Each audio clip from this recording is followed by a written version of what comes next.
Vegetable and fruit prices have soared in markets across Pakistan as devastating rains ruined crops and disrupted supplies, an early sign of how the worst floods in decades are creating food shortages at a time of financial crisis.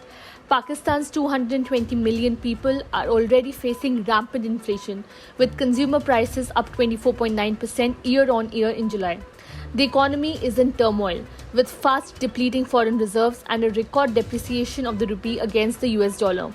Pakistan is reeling under the worst monsoon floods, and more than 33 million people have been affected, with heavy rains still creating a ruckus in at least 110 districts of Pakistan. A total of 72 districts have been declared calamity hit. One of China's biggest cities, Chengdu, announced a lockdown of its 21.2 million residents as it launched 4 days of citywide COVID-19 testing as some of country's most populous and economically important urban centers battle outbreaks.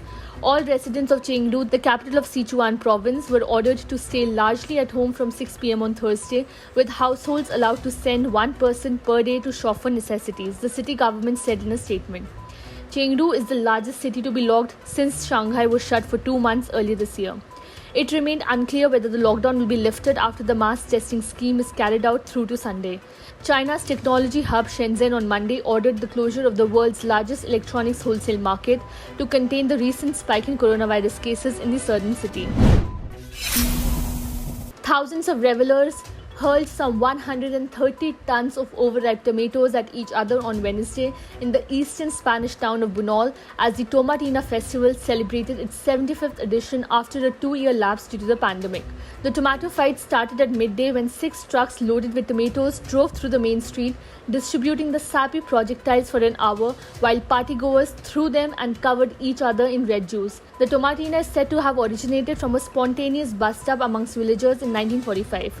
It was banned for a while during the 1950s at the height of General Francisco Franco's dictatorship, but survived to gain popularity across Spain in the 1980s and today draws large crowds of visitors from abroad as well as Spaniards. China firmly opposes the release of the United Nations Human Rights Office of its so-called Xinjiang-related assessment, said China's permanent mission to the United Nations office in Geneva on Thursday. The report is based on the assumption of guilt, uses false information, and is a farce planned by the United States, Western nations, and anti-China forces, said the spokesperson of the permanent mission in Geneva in a statement on its website.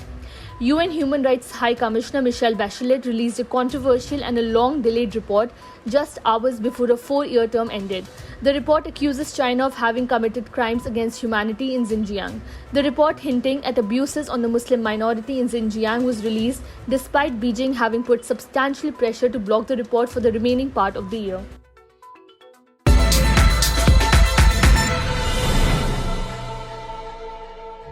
Subscribe to One India channel and never miss an update.